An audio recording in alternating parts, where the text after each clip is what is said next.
আগামীকাল থেকে স্বাভাবিক সময়সূচিতে ফিরছে কলকাতা মেট্রো। শুক্রবার থেকে ব্লু লাইনে 236টি পরিষেবা প্রদান করার ঘোষণা করল মেট্রো কর্তৃপক্ষ। বিগত বছরের মতো এবছরও মেট্রো পুজোর পর কম ভিড়ের প্রত্যাশায় 222টি পরিষেবার পরিবর্তে একাদশের দিনে ব্লু লাইনে 236টি 118টি আপ এবং 118টি ডাউন পরিষেবা চলবে বলে বিজ্ঞপ্তি জারি করে জানালো Kolkata metro.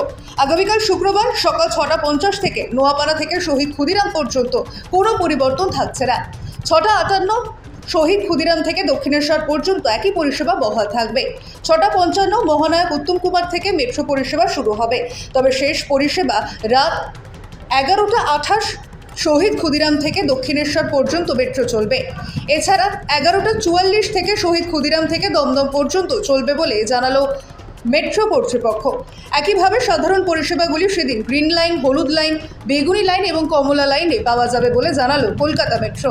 Bureau report, KTV Bangla.